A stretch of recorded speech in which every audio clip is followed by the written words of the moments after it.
welcome to Walking on the Sun, the post-production vlog for Green Winter Blue Sun. I am Jay Whelan, your producer, director, and creator.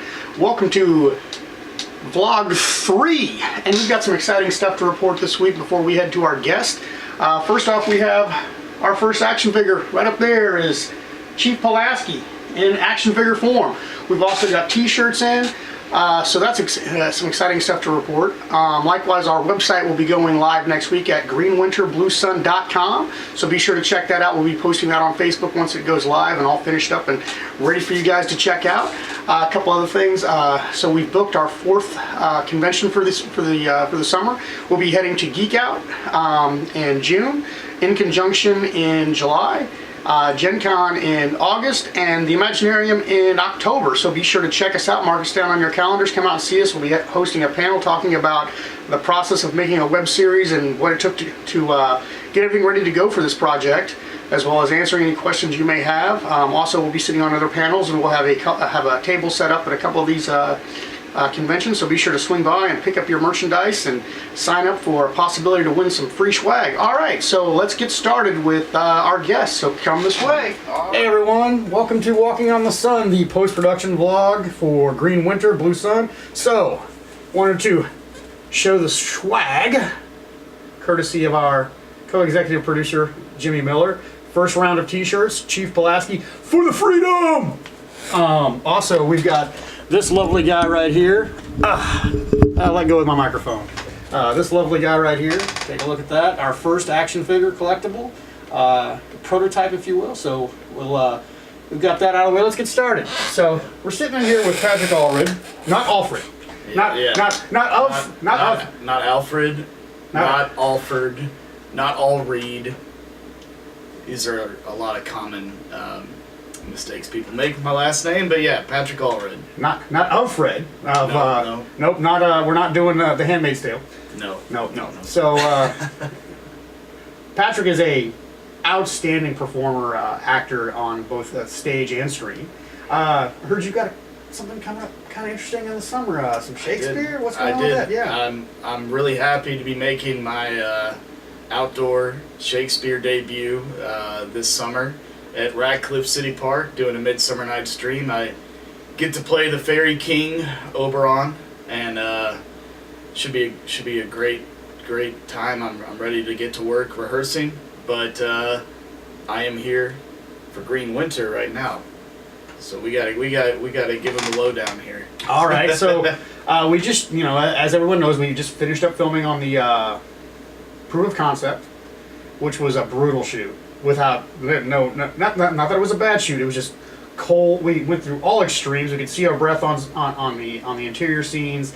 We were in the snow. We went on a remote location up in French Lick, Indiana, at the Sleeping Bear Retreat. Thanks again to the Watson family for having us up there. It was a great location. We'll be heading back there. And last night we worked on a little promo called "The Road to War," where Patrick did his interview with our intrepid reporter who was not on set, which we had a couple different people read for the role, so he had to really stretch his acting chops and, of course, his imagination because, attractive reporter versus some of our cast. Not to say they're not attractive, but, it's not the same. It's a bit of a stretch, to say the least, but it went well, and yeah, going back to when we were doing production in the snowy winter, cold, I would really like to extend a thanks to the PAs and crew that helped get bonfires going, because the bonfires kept us warm, and that was very necessary, especially being out in a warehouse that didn't have any central heating. So yeah, I just want to mention them and give them props for that. Well, of course. After we wrap here, I'll show you a little behind the scenes. Speaking of PAs, our King PA for the weekend was Sheridan Hall, writer, also talent. But I think you'll get a kick out of the little snippet of behind the scenes video that I'll show you, and I'll probably include with this segment. Anyway, so reflections. What did you think about the location? What did you think about the sets that Jimmy Miller put together. What did you think about the Sleeping Bear? How did it feel to you out there? Yeah. Other than being cold. Yeah. Oh, yeah. Other than being cold, the warehouse, the sets that Jimmy built in there look fantastic, and I'm very excited to be, using that set in the future. It's going to look great, being in that warehouse, sometimes there were a lot of people in that warehouse at the same time, but everybody was professional, and even though we were cold and could see each other's, breath, and we were hungry, but we did get pizza one day, and that was great, and but everyone was professional, and we were all there to get the job done, and I thought everything went well considering everything and the conditions. And then as far as the Sleeping Bear retreat, well, when we went up there, it was not the easiest place to find. But once we realized that, yes, Sleeping Bear, like we saw the Sleeping Bear and we followed it, and what an interesting place. They have teepees, a massive chess set, life-size chess pieces, and just like a haunted house that can be converted at any time, and like sort of a labyrinth of things going on. It was a really cool place. And again, I'm also excited to go back there, especially in the summer when it's a little warmer. But we're gonna have a lot of fun. Yeah. Cautionary tale on, I guess, we don't feed the cast and crew. We make them suffer. I mean, I know. I'm not saying that. I know. I was just saying on that particular day, the pizza hit the spot. Yes. we don't want to give a plug for any particular pizza company. Oh, no. So I don't want to mention it. So this will be your second project with the studio, yes, right? Yes. And is it getting any weirder, or is it staying the same? Oh, I love the people involved, and we like to keep things fun and low key, and I enjoy it. I don't think it's too weird. It's not too weird for me. Good. Good. So. Yeah. And again, it's not for everybody, but that's the way it is. Tell us about some of the other projects you've been working on lately. Sure. Back in September, before I came on with the Green Winter, I shot Beasts of the Field with Chase Dudley. Awesome. And his productions, Cut to the Chase Productions, and that was another. The whole film had to be shot completely outdoors. It was a feature, and that's commitment. Yep, and so we were out in Baghdad, Kentucky, on a really large property that went into the woods, and it was pouring rain. This was like one of the last weekends in September, and the rain was just nonstop. The PAs that were on set there, their job was mostly relegated to keeping umbrellas over the equipment for extended periods of time. So there were definitely plenty of challenges with the elements in that production as well. So coming out of that, I was ready. I was ready to be outdoors in the snow. Going back to occupation, we shot in the rain in occupation. It seems to be your thing. You are. It's following me. I'm sorry. You are a talent that will absorb adversity and keep going. It does not bother you, and it adds to production value. It really does, and I think it does. And we talk about the snow at the end of day 2 on Green Winter. You guys are tired. You've been up there in the cold all day. And so it showed on your faces, and it was the last scenes of the day. So it really played, it really helped you guys stay in character, get in character, and find that spot, because you're like, okay, we're done, okay, tired of the snow, it's cold, let's go. So what's next for you?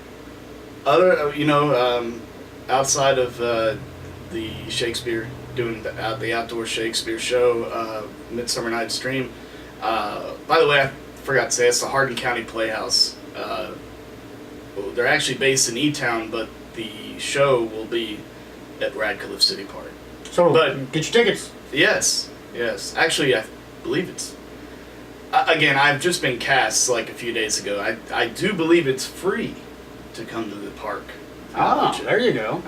The price is definitely right for that. Yeah, the price is right. So mark that on your calendars. When's that going to be? It's June 22nd and 23rd. Okay. And I feel like we're doing a matinee and an evening performance both days. So please come on out. Mark it on your calendars and come on out. We'll be there. Yeah. And outside of that, I'm looking at a few auditions for a few different things. But no other booked work. Just looking forward to working on Green Winter, doing more production dates this summer. And also with the conventions lined up. I'm very excited to be able to attend a couple of those. Awesome. And promote. Yeah, so we will be currently we are going to Geek Out in June, heading off to Gen Con in August, and we will be at the Imaginarium in October of 2019, so later this year. So let's talk about your character a little bit. And again, from a director standpoint, I mean, my writers got their thing going on, and I kind of try to hold them in check because I want my actors to really have the opportunity to help craft and create with, as a collaborative effort. And I put out some homework for the actors, and I said, hey, what would be in your pockets? Where are you going to be in 5 years? So let's talk a little about you and your character and your thoughts on the character. Yeah, this has been a really interesting process to sort of like be part of the creation of getting this character, Colt Barton, created in an organic fashion. Like, it's not just like, here's Colt Barton, here's what he is. He's a one-dimensional guy. He's not a one-dimensional guy.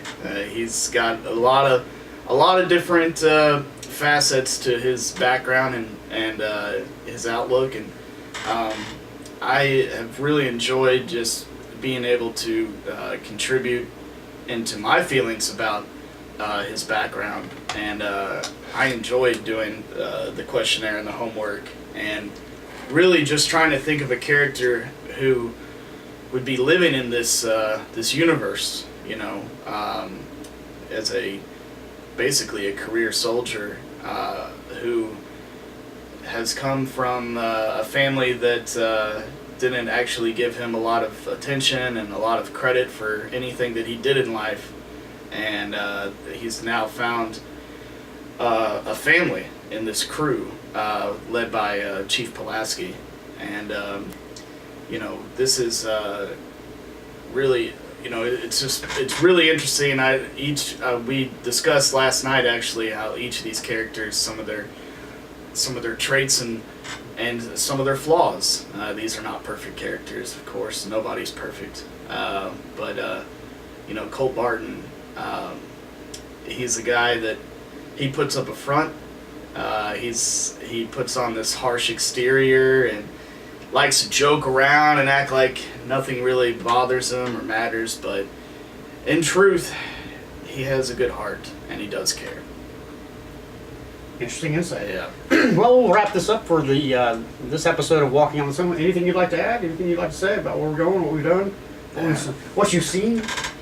Well, I've seen. The footage looks great, and I'm just really excited about it all coming together. And again, it's really cool to be sort of involved in the process. And like I heard Sheridan, the writer, talking with Jimmy, one of the executive producers last night, and trading ideas, and there's just some great things brewing, and I just really excited to see where it goes, and when we go into production, I'm just looking forward to it, and I'm also really looking forward to the conventions because I've never done that, and sounds like a great opportunity to me. Well, there you go. Yeah.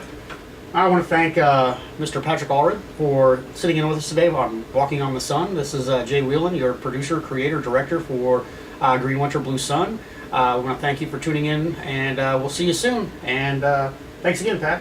Thanks again. All right. Appreciate it, Jay. So we will wrap up and move along.